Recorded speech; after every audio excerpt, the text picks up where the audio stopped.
नमस्कार बच्चों, मैं आपकी हिंदी शिक्षिका और आज हम पुनः पढ़ेंगे मधुलिका से पाठ 4 विद्यार्थी जीवन।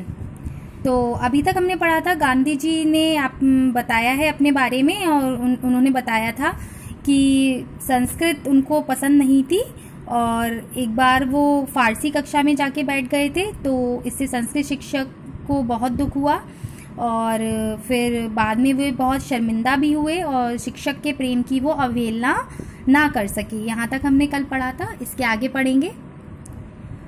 आज मेरी आत्मा मास्टर कृष्ण शंकर का उपकार मानती है, क्योंकि जितनी संस्कृत मैंने उस समय पढ़ी थी, यदि उतनी भी ना पढ़ी होती तो आज मैं संस्कृत के शास्त्रों का जो आनंद ले रहा हूँ वह ना ले पाता। बल्कि मुझे इस बात का पश्चाताप रहता है कि मैं संस्कृत अधिक ना पढ़ सका, क्योंकि आगे चलकर मैंने समझा कि किसी भी हिंदू बालक को संस्कृत का अच्छा अध्ययन किए बिना नहीं रहना चाहिए। तो इस पैराग्राफ में क्या बताया है कि बाद में उनको बहुत शर्मिंदा हुए वो अपनी गलती पर, और वो अपने शिक्षक के प्रेम की वो अवहेलना नहीं कर सके, यानी इनकार नहीं कर सके। और बाद में यानी आज जब वो इस उम्र में आ गए हैं तो उनकी जो आत्मा है, उनका जो मन है, वो अपने मास्टर कृष्ण शंकर जो संस्कृत के अध्यापक थे उनका वो बहुत ज़्यादा धन्यवाद करते हैं, उपकार मानते हैं। क्यों मानते हैं?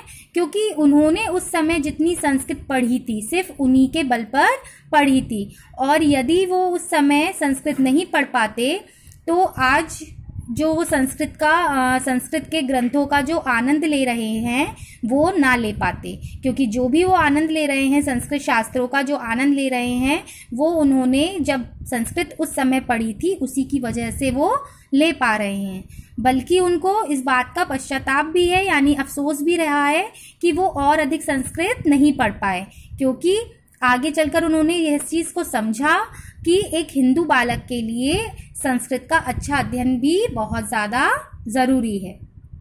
अब तो मैं यह मानता हूँ कि भारतवर्ष की उच्च शिक्षा में मातृभाषा के उपरांत राष्ट्रभाषा हिंदी, संस्कृत, फारसी, अरबी और अंग्रेजी के लिए भी स्थान होना चाहिए।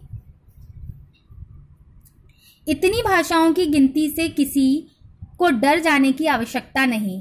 यदि विधि पूर्वक भाषाएं पढ़ाई जाएं तो सब विषयों का अध्ययन अंग्रेजी के द्वारा करने का बोझ हम पर ना हो, तो ये भाषाएं भार ना मालूम हो, बल्कि उनमें बड़ा रस आने लगे। फिर जो एक भाषा को विधि पूर्वक सीख लेता है उसे दूसरी भाषाओं का ज्ञान सुगमता से हो जाता है। सच पूछिए तो हिंदी, गुजराती तथा संस्कृत, इन्हें एक ही भाषा मानना चाहिए।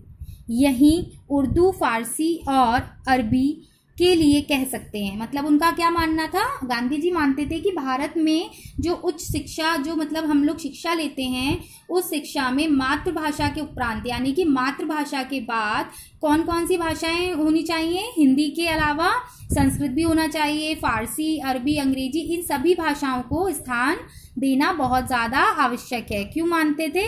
क्योंकि इनकी हमें गिनती से नहीं डरना चाहिए। वो बोल रहे हैं कि इतनी सारी जो भाषाएं हैं, अगर हम ऐसे बोले 1, 2, 3, 4, 5, इतनी सारी भाषाएं बच्चा कैसे सीख सकता है, तो इससे डरना नहीं चाहिए। बल्कि यदि हम विधि पूर्वक किसी भाषा को पढ़ेंगे तो हमें आसानी से वो भाषा आ जाएगी, हमें उसको बोझ नहीं मानना चाहिए।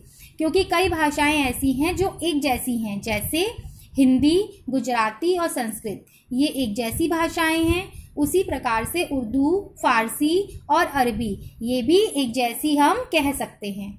आगे वो कहते हैं, मैंने 6-7 साल की उम्र से लेकर 16 वर्ष तक विद्या अध्ययन किया, परंतु स्कूल में कहीं धर्म शिक्षा ना मिली। जो चीज़ शिक्षकों के पास से सहज ही मिलनी चाहिए थी वह ना मिली। फिर भी वातावरण से तो कुछ ना कुछ धर्म प्रेरणा मिला करती थी। यहाँ धर्म का व्यापक अर्थ लेना चाहिए। धर्म से मेरा अभिप्राय आत्मज्ञान से है, वो क्या बोल रहे हैं कि मैंने 6-7 साल की उम्र से लेकर 16 वर्ष तक विद्या अध्ययन किया, मतलब कि स्कूली शिक्षा ली, परंतु स्कूल में भी उनको कहीं पर भी कौन सी शिक्षा नहीं मिली, धर्म की शिक्षा नहीं मिली। जो चीज शिक्षकों के पास से सहज मिल जाती है, मतलब आसानी से मिल जाती थी, वह ना मिली, मतलब कि धर्म की शिक्षा उनको स्कूल में भी नहीं मिली। फिर भी वातावरण से जो भी उन्होंने कुछ सीखा, प्रेरणा ली, वह सब क्या था, धर्म ही था। और यहाँ पर धर्म का व्यापक अर्थ वो क्या बता रहे हैं, आत्मज्ञान से, यानी कि उनको आत्मज्ञान शिक्षा से भी बहुत कुछ लेना था और सीखना था। मैं इस बात का अच्छी तरह अनुभव कर रहा हूँ कि बचपन में पड़े शुभ अशुभ संस्कार बड़े गहरे हो जाते हैं। इसलिए यह बात अब मुझे बहुत खल रही है कि लड़कपन में कितने ही अच्छे ग्रंथों का श्रवण पाठ ना हो पाया। मतलब वो क्या बोल रहे हैं कि मैं इस बात का अच्छी तरह से अनुभव कर रहा हूँ कि बचपन में जो हम सब शुभ अच्छे और बुरे जो भी हम संस्कार सीखते हैं वो बहुत ही ज़्यादा गहरे होते हैं।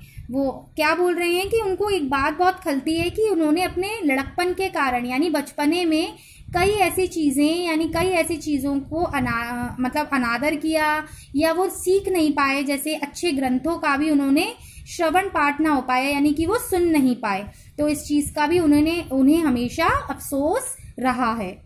आगे हम इसके शब्दार्थ देख लेते हैं। दर्जा का मतलब क्या होता है, कक्षा। उल्हाना यानी शिकायत। शुश्रूषा मतलब सेवा करना, शुश्रूषा।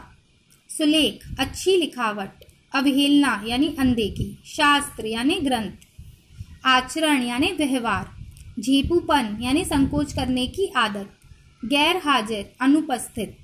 विलायत यानी विदेश। चेते यानी सीख लें। तो ये पाठ यहीं समाप्त होता है। इसको अच्छे से आप पढ़ें और समझें। धन्यवाद।